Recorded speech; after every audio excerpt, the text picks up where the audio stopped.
Olá, olá, olá, meu aluno, tudo bem com você? Prof. Kátia Quadros aqui e a gente vai estudar de uma forma mais intensiva, muito direto ao ponto, os malwares, né, para sua prova. Se você já estudou detalhadamente, agora você vai fazer uma revisão e se você nunca estudou os malwares, você vai ter aqui, vamos dizer assim, o filé mignon, aquilo que mais cai, aquilo que realmente cai nas suas provas de concurso público.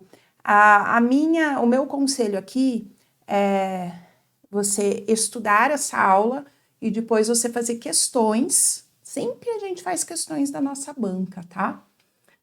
A não ser que tenham poucas questões, você precisa complementar com questões de uma banca parecida. Mas sempre a prioridade para as questões da nossa banca. E aí você vai complementar.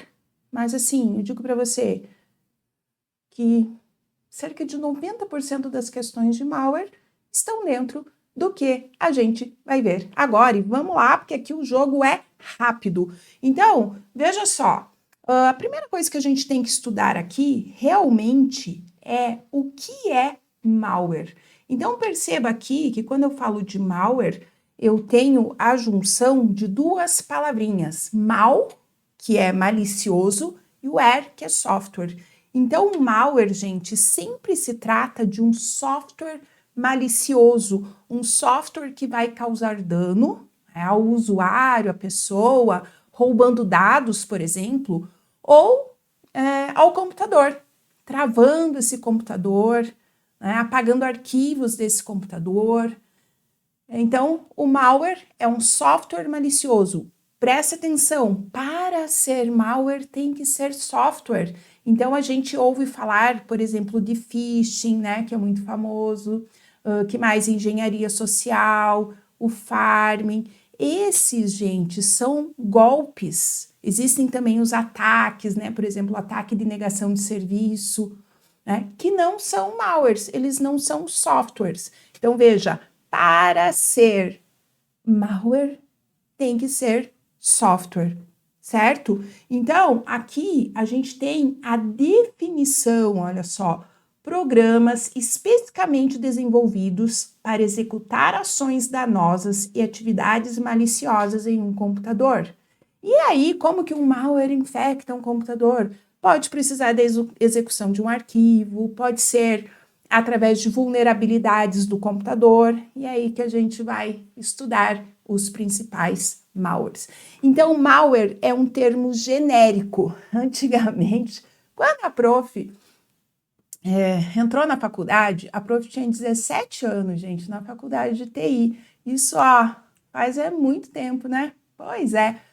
E naquela época esse termo nem existia. A internet ela ainda estava surgindo nas nossas casas. No meu primeiro ano de faculdade, ninguém tinha computador em casa. Foi no segundo ano de faculdade que a gente começou a comprar computador e esse termo não existia. Naquela época o que existia era o vírus e o cavalo de Troia. Então, tudo que a gente falava era vírus, vírus, vírus, vírus. E esse linguajar ficou muito, como eu gosto de falar, de praça, que é um linguajar que todo mundo fala, mas que se você olhar, ele não é aquele correto, correto, correto. E com o advento das ondas da internet, né, que principalmente quando a gente começou a comprar, né, na internet, começaram a surgir tantas pragas variadas, o worm, spyware, ransomware, vários bot, né? Várias pragas. E aí deu-se esse nome genérico, malware. Então a gente tem aqui uma lista, olha só, uma lista dos principais malwares que caem em prova. Então a gente tem o vírus, é um malware. O worm é um malware, o bot é um malware, o cavalo de Troia, os spyware, ransomware, bloatware são exemplos de malware. São os malwares mais cobrados, ok? Os malwares mais cobrados em prova, a gente vai ver cada um deles a partir de agora. Então, a gente vai começar aqui com o vírus. O vírus, gente, também é um programa, ou seja, um software, não é? É um software que causa um dano ao usuário, ao computador. Ele é um malware, né? Um programa, olha aqui, olha só, programa malicioso. O vírus, eu vou fazer aqui pra gente um esqueminha aqui rabiscado, tá? O vírus, então, pera lá. O vírus, ele tem 3 características principais que você tem que saber. Gente, o vírus, ele já teve questão assim, foi questão da banca CESP, mas o que eu acho muito legal para exemplificar, que o vírus faz alusão ao vírus do corpo humano. Sim, a maioria dos malwares fazem alusão ao nomezinho ali que ele tem, e isso ajuda muito a gente a lembrar a maldade que ele faz. E, veja, o vírus do corpo humano, eu já estou falando aqui, ó, do corpo humano, ou seja, ele precisa de um hospedeiro. O vírus, ele também precisa de um arquivo hospedeiro. Então, para ele existir, olha só, ele precisa, aqui está o arquivo e aqui o vírus, ó. Ele não existe por si só. Ele precisa deste arquivinho para fazer parte dele. Então, quando a gente fala que o vírus faz parte de um programa, também tá certo. Sabe por quê? Porque um programa é um conjunto de arquivos, ok? Então, o vírus, ele infecta um arquivo ou um programa, né? Torna-se parte dele. A segunda característica importante é que esse arquivo, né, infectado, o vírus, ele precisa ser executado. Quando ele é executado, ele infecta o quê? Outros arquivos. Então, ó, a gente tá lá com o mouse, duplo clique no arquivinho infectado, tragédia, né? Executou o arquivo, ele vai infectar outros arquivos no computador. Ok? Terceiro itemzinho aqui é exatamente esse aqui, ó. Ele infecta, já me adiantei ali, ele infecta outros arquivos. Até vou tirar daqui, que esse é o terceiro item, para ficar bonitinho assim, né? Essas são as 3 principais características do vírus que você vai ver em prova e que a gente tem aqui na nossa teoria. Olha só, vírus é um programa de computador malicioso que se propaga infectando, ou seja, inserindo cópias de si mesmo e se tornando parte de outros programas e arquivos de um computador. O vírus depende da execução do arquivo hospedeiro para que possa se tornar ativo e continuar o processo de infecção, ok? Bom, o nosso próximo malware é o worm. O worm, gente, ele é muito importante. Para a prova, ele é bastante cobrado, tá? O worm, eu também vou colocar aqui pra gente, ó, numa telinha. O worm, ele é bastante comparado com o vírus. Por quê? Porque eles têm coisas assim muito diferentes, muito ao contrário um do outro, sabe? Então, por exemplo, o worm, ele pode ser executado, mas ele também pode explorar vulnerabilidades do computador para infectar. Então, pode sim executar um arquivo igual o vírus, mas não é necessário. O worm, ele pode infectar um computador explorando vulnerabilidades. O vírus sempre tem que ser executado.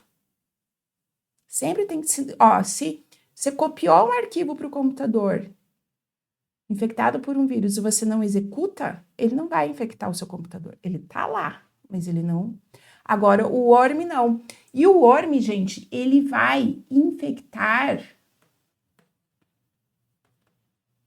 outros computadores. Perceba que o vírus infecta outros arquivos, ou o worm infecta outros computadores. E o worm, ele deixa, a maior maldade dele é deixar as redes lentas. Então, olha só, eu tenho aqui computadores em rede, estão aqui em rede. Vamos pensar que esse computador aqui executou um arquivo que era um worm. Infectou o computador dele. Sabe o que o worm vai fazer? Ele vai explorar vulnerabilidades nos outros computadores conectados em rede. E aí ele vai infectar. Ele mesmo fala, tchauzinho, vou passear, tô indo lá para o outro computador. Ele vai infectar os outros computadores. E ele deixa as redes lentas. Então, assim, você pesquisar na internet, tem lá, por exemplo, o MyDoom, antigo já, mas que deixou a internet mundial lenta por horas. A internet é rede, gente.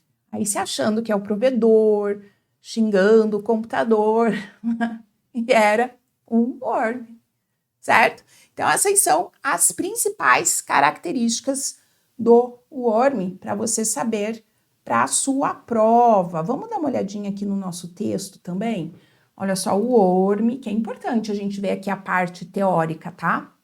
O worm é um programa capaz de se propagar automaticamente pelas redes, enviando cópias de si mesmo de computador para computador.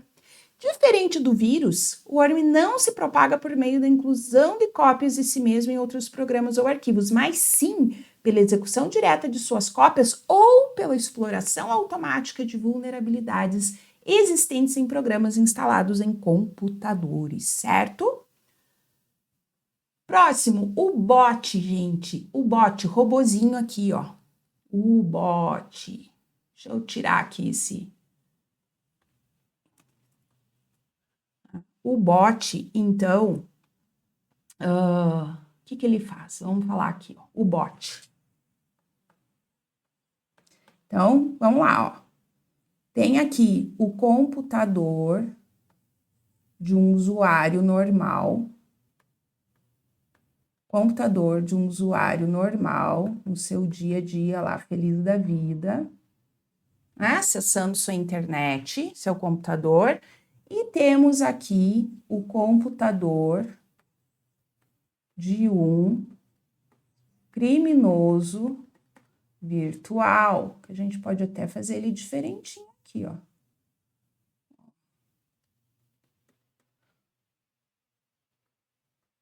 Ficou aparecendo um criminoso virtual, gente? Criminoso virtual. Esse computador aqui foi infectado por um bot. Aí o que acontece? Através da internet, o criminoso consegue acesso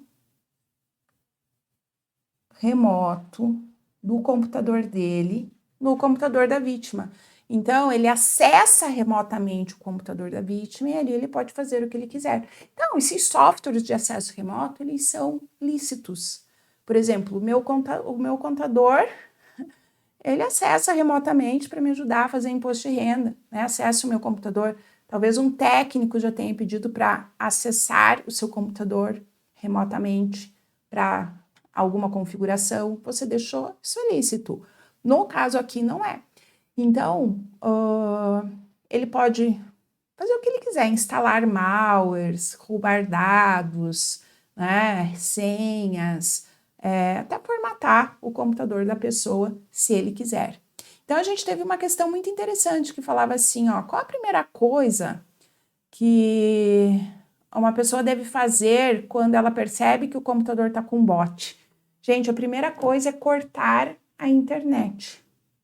Por quê? Porque é através da internet que o criminoso acessa o computador da vítima, né? Sem internet, sem acesso, ok? E aí, a gente tem o termo botnet. Net é rede, gente. É uma rede de bots. Você acha que o criminoso vai ter apenas um computador infectado? pelo bot? Não, ele vai ter vários computadores, né? A rede.